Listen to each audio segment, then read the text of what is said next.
MBA final year অ্যাকাউন্টিংয়ের শিক্ষার্থীবৃন্দ, তোমাদের গত ক্লাসে আমি দ্বিতীয় অধ্যায়ের ভিশন পড়িয়েছি। What is vision, importance of vision, then factors আর elements of strategic vision, vision statement and developing strategic vision. Today I shall discuss about mission. এখানে আমরা আলোচনা করব what is mission statement, key element of mission statement and developing organization mission. এই বিষয়গুলো নিয়ে আজকে আমি আলোচনা করব। প্রথমেই আসো, মিশন কি? What is mission? মিশন হলো সংগঠনের বর্তমান অবস্থান কোথায় এবং বর্তমানে ব্যবসায়িক কার্যাবলী সঠিকভাবে পরিচালনার জন্য এবং সুনির্দিষ্ট লক্ষ্য অর্জনের জন্য কৌশলগত পদক্ষেপ। কোম্পানির ভিশনের উপর ভিত্তি করে মিশন নির্ধারিত হয়। মিশন হচ্ছে সংগঠনের মৌল উদ্দেশ্যের একটি বিবরণী। সংগঠনের কার্যাবলীকে অর্থপূর্ণ করতে হলে মিশন থাকাও জরুরি। মিশন হচ্ছে কোম্পানির বর্তমান ব্যবসায়িক পরিকল্পনার পরিধি বর্ণনা করা। মূলত বিভিন্ন উপাদান যথা বাজার ও ভোক্তা, পণ্য ও সেবা, ভৌগোলিক বিস্তৃতি, প্রযুক্তি, মুনাফা অর্জন, প্রতিষ্ঠানের দর্শন, ধ্যান ধারণা এবং জনগণের প্রত্যাশা ইত্যাদি নিয়ে কোনো সংগঠনের মিশন বিবরণী হয়ে থাকে। ব্যবসায় প্রতিষ্ঠানের ক্ষেত্রে স্বাভাবিকভাবেই বলা যায় পণ্য ও সেবার উৎপাদন ও বন্টন এবং বাজারজাতকরণই হচ্ছে মিশন। মিশন বিষয়টি কিছু প্রশ্নের সাথে জড়িত, যেমন আমরা কারা, আমরা কি করি,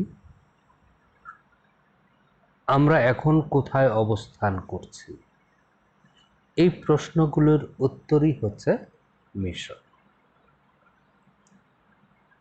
এবার আসো আমরা আলোচনা করি মিশন বিবরণী, মিশন স্টেটমেন্ট। মিশন বিবরণী সংক্ষেপে প্রতিষ্ঠানের সার্বিক উদ্দেশ্যগুলোকে লিখিত আকারে প্রকাশ করে। প্রত্যেকটি কোম্পানির নির্দিষ্ট ও অনির্দিষ্ট কিছু মিশন থাকে। বর্তমানে বিভিন্ন কোম্পানি তাদের ওয়েবসাইটে মিশন বিবরণী প্রকাশ করে থাকে।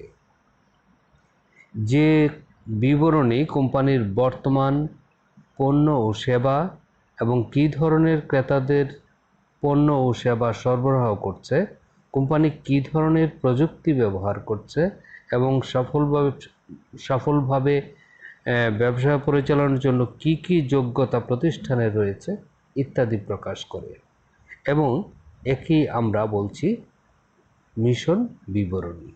মিশন বিবরণী কোম্পানির ব্যবসায়িক পরিধিটা বর্ণনা করে, এর স্কোপ কতটুকু, এর আওতা কতটুকু সেটাকে বর্ণনা করে। মিশন বিবরণী হচ্ছে সংগঠনের মৌল উদ্দেশ্যের একটি বিবরণী।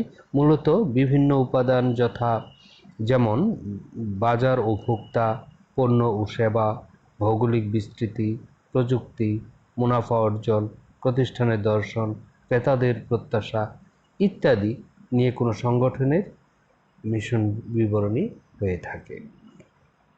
তাহলে আমরা বুঝলাম হোয়াট ইজ মিশন এবং মিশন বিবরণীটা কীরকম হয় তার একটা চিত্র মোটামুটি আমরা পেয়েছি। এবার আসো মিশন বিবরণীতে কি এলিমেন্টসগুলি কি কি।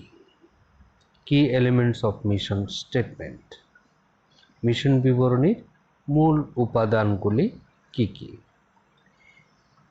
একটি মিশন বিবরণীতে বেশ কিছু মৌলিক উপাদান থাকে। এই উপাদানগুলো ছাড়া মিশন স্টেটমেন্ট অসম্পূর্ণ থাকে।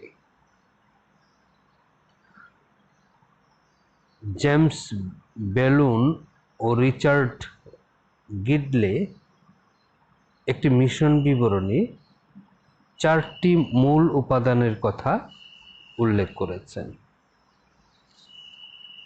এই 4টি মূল উপাদান হলো obligations of stockholders, scope of the business, sources of the competitive advantages, view of the future।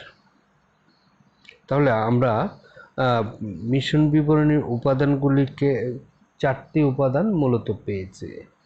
একটা হলো স্টক হোল্ডারদের বাধ্যবাধকতা, 2 হলো ব্যবসায়ের পরিধি, 3 হলো প্রতিযোগিতামূলক সুবিধার উৎস এবং সর্বশেষ হলো ভবিষ্যতের প্রত্যাশা। আমরা এটাকে একটু ব্যাখ্যা করলে যা দাঁড়ায়, স্টক হোল্ডারগণের প্রতি বাধ্যবাধকতা, এই বিষয়টি হলো এরকম, মিশন স্টেটমেন্টে মূলত কোনো ফার্ম বা প্রতিষ্ঠানের সকল মৌলিক অভিপ্রায় ব্যক্ত থাকে। প্রতিষ্ঠানকে বিভিন্ন স্বার্থভোগী গ্রুপের স্বার্থ সংরক্ষণ করতে হয়। মিশন স্টেটমেন্টে অবশ্যই বিভিন্ন স্টক হোল্ডার, বিশেষ করে বিভিন্ন স্টেক হোল্ডার, বিশেষ করে স্টক হোল্ডারগণের স্বার্থ পরিস্ফুটন ঘটাইতে হয়। এটাকে বলছি আমরা obligation to stockholder. Then 2 number হলো স্কোপ অফ বিজনেস, বিজনেসের পরিধি বা আওতা। কোনো প্রতিষ্ঠানের মিশন স্টেটমেন্টে অবশ্যই ওই ফার্মের আওতা বা ক্ষেত্র উল্লেখ থাকতে হয়, অর্থাৎ প্রতিষ্ঠানের আঙ্গিনা স্থাপন করতে হয়, মানে প্রতিষ্ঠানটা পরিধি, স্কোপ কতটুকু সেটা বর্ণনা করতে হয়। এটা মিশন স্টেটমেন্টের আরেকটি মূল উপাদান, 4টি মূল উপাদানের দ্বিতীয় উপাদান।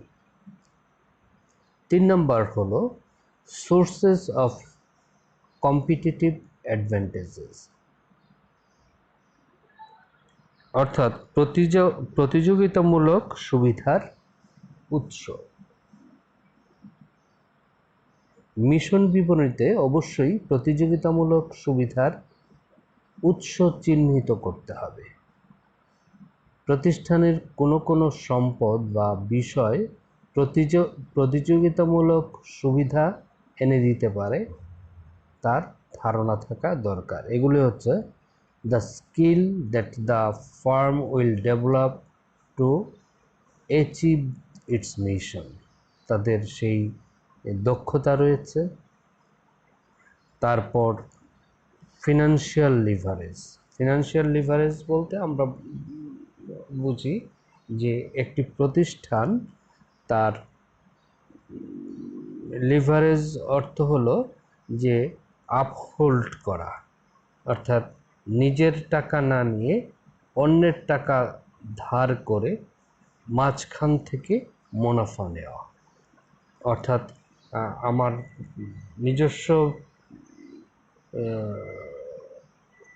পুঁজি আমি ইনভেস্ট করব না যদি আমার বাইরের লোন করা টাকায় বেশি বেনিফিট পাওয়া যায়। এটাকে আমরা ফিনান্সিয়াল লিভারেজ বলছি। এটা একটা বড় term. Then description of how the company intends to success in creating customers value, প্রতিষ্ঠানটি কাস্টমারকে কীভাবে ভ্যালু দিচ্ছে স্ট্রেংথ অফ ইন্টারনাল ওয়েলথ, তাদের নিজস্ব সম্পদের শক্তি। এগুলি হলো sources of competitive advantages. Then last হলো ভিউজ অফ ফিউচার। যে কোনো প্রতিষ্ঠানের মিশন স্টেটমেন্টের মধ্যে ভবিষ্যতের দৃষ্টিভঙ্গি থাকতে হবে।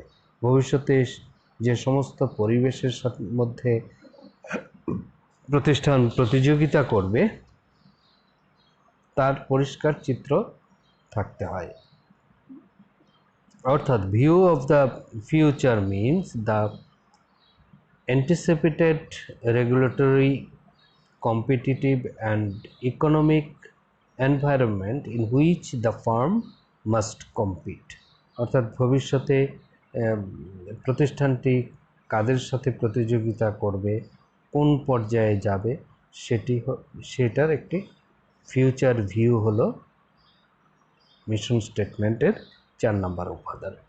তাহলে এটি একটি ইম্পর্টেন্ট প্রশ্ন যে মিশন বিবরণীর মূল উপাদানগুলি কি কি এবং তার একটি ব্যাখ্যা দাও। যদি এরকম 4 নম্বর কিংবা 10 নম্বরের প্রশ্ন আসে, সুন্দর করে তোমরা উত্তর করবে। তারপরে আসো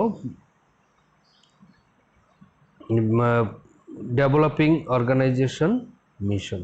একটি প্রতিষ্ঠানের মিশন কিভাবে আমরা তৈরি করব, অর্থাৎ মিশন উন্নয়নের ক্ষেত্রে আমরা বিবেচ্য বিষয়গুলো কি কি। কোনো ফার্ম বা প্রতিষ্ঠানের বা কর্পোরেশনের ভিশনকে বাস্তব রূপদানের জন্য মিশন স্টেটমেন্টের প্রয়োজন হয়। এটা আমরা আগেই জানি। আমরা জানি ফার্ম ও প্রতিষ্ঠানের ভিশন এর বিষয়গুলো ক্ষণস্থায়ী, যে ভিশনের যে পয়েন্টস সেগুলো ক্ষণস্থায়ী। এটা স্টেটমেন্ট আকারে প্রকাশ করা সম্ভব হয় না। ভিশনকে আমরা স্টেটমেন্ট আকারে প্রকাশ করতে পারি না, কিন্তু মিশনকে আমরা স্টেটমেন্ট আকারে প্রকাশ করতে পারি। অ্যালেক্স মিলার একজন অথর, তিনি বলেছেন most vision are not written statement, perhaps the points they raise are two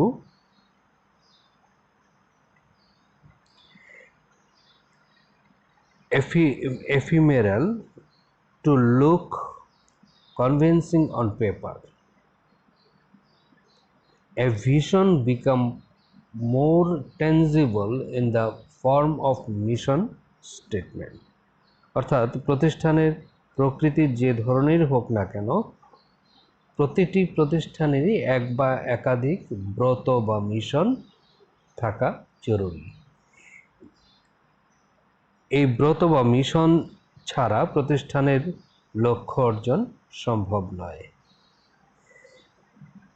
mission ও উন্নয়ন ও নির্ধারণের জন্য স্ট্র্যাটেজিক ম্যানেজারকে কিছু বিষয় লক্ষ্য রাখতে হয়।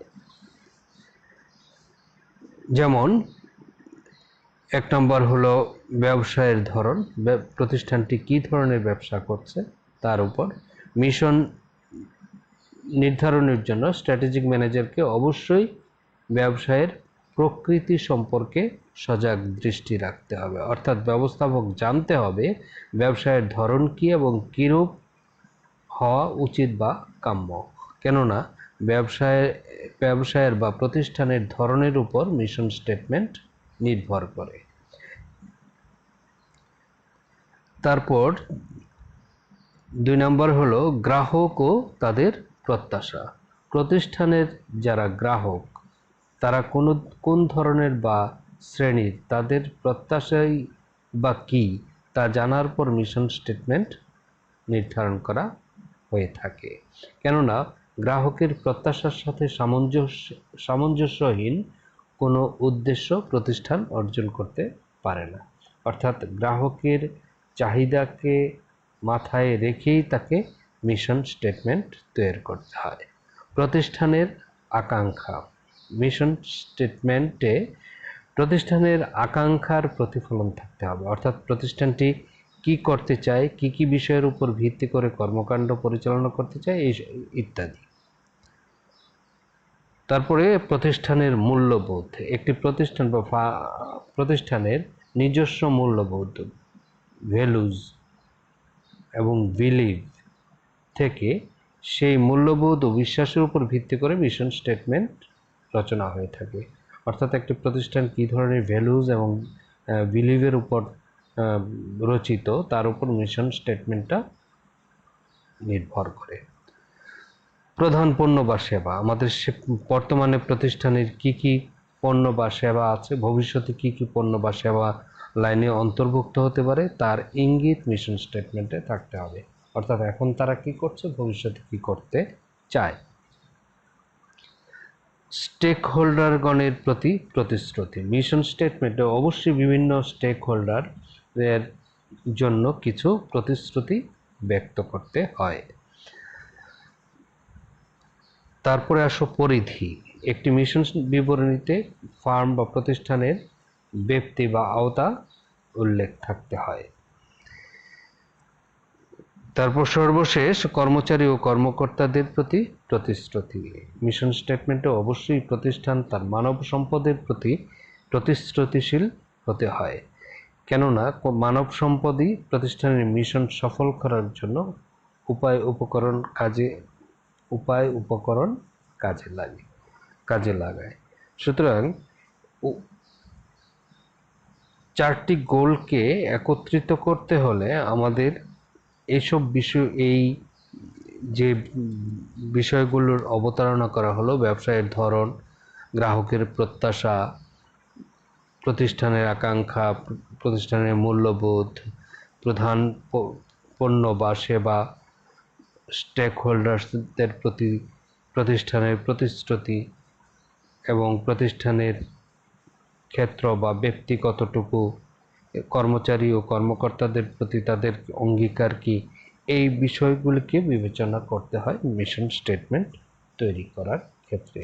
অর্থাৎ মিশন স্টেটমেন্ট মিশন উন্নয়নের জন্য এই বিষয়গুলিকে আমাদের বিবেচনা করা উচিত। তাহলে আমরা আলোচনা করলাম আজকে mission, what is mission, mission স্টেটমেন্টের মূল উপাদান এবং মিশন উন্নয়নে বিবেচ্য বিষয়গুলো।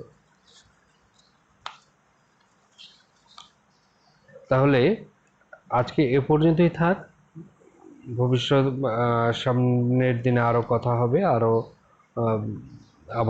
আবারও দেখা হবে। সে পর্যন্ত তোমরা ভালো থাকো, সুস্থ থাকো এবং বাসায় থাকো। ধন্যবাদ সকলকে।